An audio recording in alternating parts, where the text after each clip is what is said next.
श्री स्वामी समर्थ. उद्या आहे रामनवमी आणि रामनवमी किती महत्त्वाचा दिवस आहे तर याची माहिती तुम्हाला मी दिलेली आहे.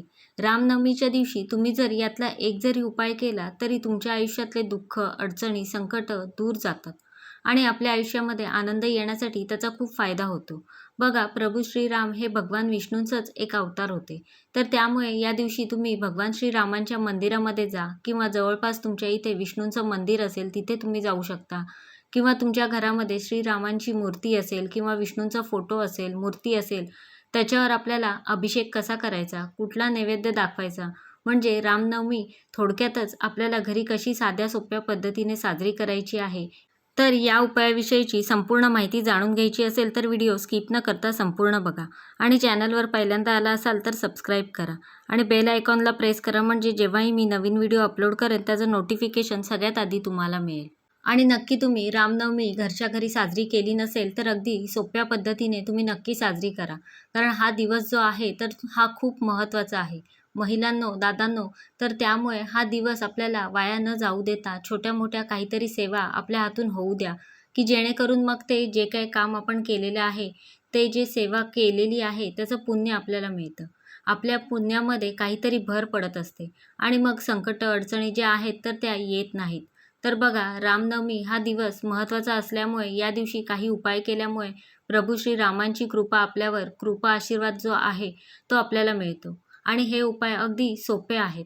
समजा तुमच्या वैवाहिक जीवनामध्ये काही अडचणी येत आहेत किंवा तुमच्या घराला वास्तुदोष वगैरे लागलेले आहे असं तुम्हाला वाटत असेल किंवा तुमच्या आयुष्यामध्ये सारखे दुःख अडचणी येत असतील तर नक्कीच हे उपाय अगदी सोपे आहेत आणि अगदी चुटकीसरशी करण्यासारखे आहेत. तर ते तुम्ही व्यवस्थित ऐका आणि ते करून बघा. जमल्यास सगळे उपाय करा. नाही जमत आहे तर त्यातल्या त्यात तुम्ही 1 ते 2 तरी उपाय करावे अशी माझी इच्छा आहे. तर बघा, रामनवमीच्या दिवशी तुम्हाला खीर बनवायची आहे. आता तुम्ही खीर शक्यतो आपण जी आहे ती नैवेद्याला बनवतो, ती तांदळाची बनवत असतो. तर अगदी साधी सोपी तुम्ही फक्त तांदूळ म्हणजे भात, त्यानंतर दूध आणि साखर टाकून तुम्ही खीर जी आहे तर ती बनवायची आहे.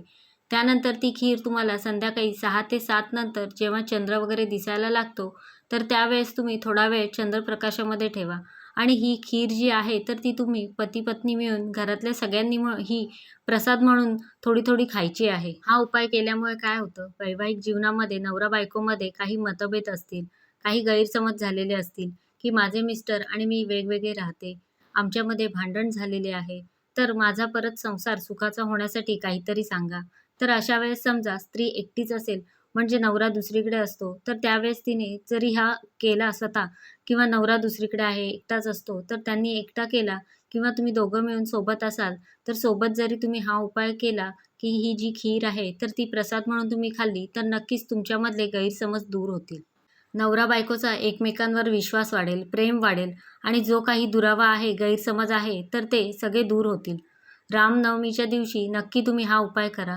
जर तुमच्या वैवाहिक जीवनामध्ये काही अडचणी असतील, यानंतर रामनवमीच्या दिवशी एका भांड्यामध्ये पाणी घेऊन तुम्हाला ओम श्री हरी रामचंद्राय श्री नमः या मंत्राचा, या रामरक्षा मंत्राचा तुम्ही कमीत कमी 108 वेळेस जप करायचा आहे आणि हे पाणी घराच्या कोपऱ्यामध्ये शिंपडायचं आहे. घराच्या कोपऱ्या-कोपऱ्यात शिंपडायचं आहे.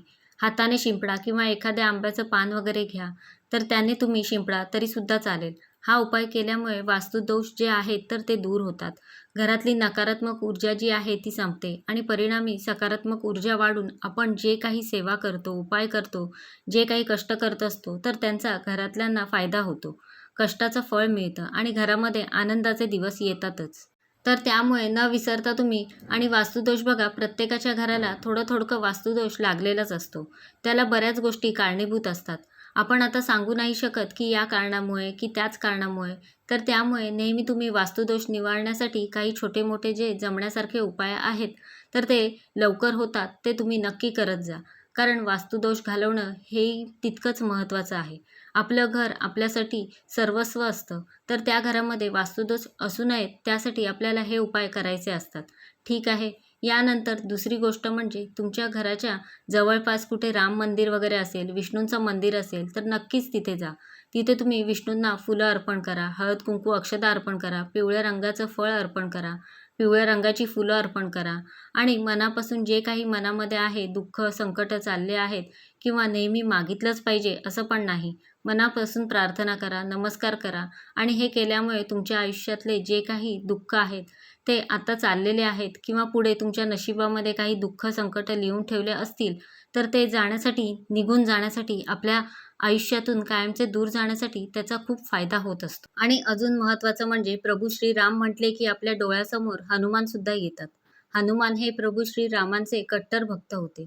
तर त्यामुळे या दिवशी तुमच्या जवळपास कुठे हनुमानांचं मंदिर असेल तिथे सुद्धा तुम्ही जाऊन आपल्याला हनुमानांचा मान सन्मान करायचा आहे. आणि या दिवशी तुम्ही घरामध्ये हनुमान चालिसेचं पठण करा, मारुती स्तोत्र म्हणा. कारण काय आहे, यूट्यूबला लावा. तुम्हाला येत असेल तर तुम्ही पुस्तकात बघून म्हटलं तरीसुद्धा चालेल, येत नसेल तर तसं म्हणा. पण हनुमान चालिसा आणि मारुती स्तोत्र हे तुमच्या घरामध्ये या दिवशी झालंच पाहिजे. रामरक्षा तर आपल्याला ऐकायचीच आहे. हे मी व्हिडिओमध्ये तुम्हाला सांगितलं आहे की सेवा वगैरे कुठल्या काय करायच्या आहेत, पण हनुमानांची सेवा करायला या दिवशी अजिबात विसरू नका. जसं बघा, आपण महादेवांच्या मंदिरामध्ये गेल्यावर काही इच्छा असते तर ती आपण नंदींच्या कानामध्ये सांगतो आणि मग ती महादेवांपर्यंत पोचते असं म्हटलं जातं. त्याचप्रमाणे प्रभू श्रीरामांकडून आपल्याला त्यांचा कृपा आशीर्वाद प्राप्त करून घ्यायचा असेल तर आपल्याला हनुमानांची सुद्धा उपासना करायची आहे, त्यांची पूजा करायची आहे. त्याच्यानंतर त्यांचा मान सन्मान करायचा आहे. घरामध्ये तुम्ही हनुमान चालिसा आणि मारुती स्तोत्र जे आहे तर ते म्हणायचं आहे. यामुळे प्रभू श्रीरामांची आणि हनुमानांची कृपा आपल्या आयुष्यावर नेहमी राहते आणि हनुमानांची एकदा कृपा आशीर्वाद आपल्याला मिळालं ना तर आपल्या आयुष्यामध्ये कसलंही भय राहत नाही. आपण हनुमानांसारखे अगदी काय म्हणतात ताकदवर बनतो. कुठलंही संकट आलं, दुःख आलं तर आपल्या आयुष्यामध्ये तर ते आपण पळवून लावतो. तर बघा, रामनवमी हा खरंच खूप महत्त्वाचा दिवस आहे. तुम्हाला सगळ्यांना रामनवमीच्या खूप खूप शुभेच्छा. आणि रामनवमी अगदी साध्या सोप्या पद्धतीने अशी साजरी केली तर तुमच्या मनालासुद्धा खूप छान वाटेल. खूप मनापासून तुम्हाला आनंद मिळेल आणि या छोट्या मोठ्या गोष्टी आपण साजरी केल्या तर खरंच आपल्या आयुष्यामध्ये खूप फायदा होतो. बघायला गेलं की गोष्टी खूप छोट्या असतात पण त्याचे परिणाम आपल्या आयुष्यावर खूप मोठे असतात. तर नक्कीच रामनवमीच्या दिवशी तुम्ही यातले जमतील ते उपाय कराल अशी मी अपेक्षा करते. अशा प्रकारे मी तुम्हाला संपूर्ण माहिती देण्याचा प्रयत्न केला आहे. कसा वाटला तुम्हाला आजचा व्हिडिओ मला नक्की सांगा. आवडला असेल तर लाईक करा, जास्तीत जास्त लोकांपर्यंत शेअर करा आणि असेच छान छान व्हिडिओ पाहण्यासाठी आजच आपल्या स्वामी माझे गुरु या चॅनलला सबस्क्राईब करा. धन्यवाद.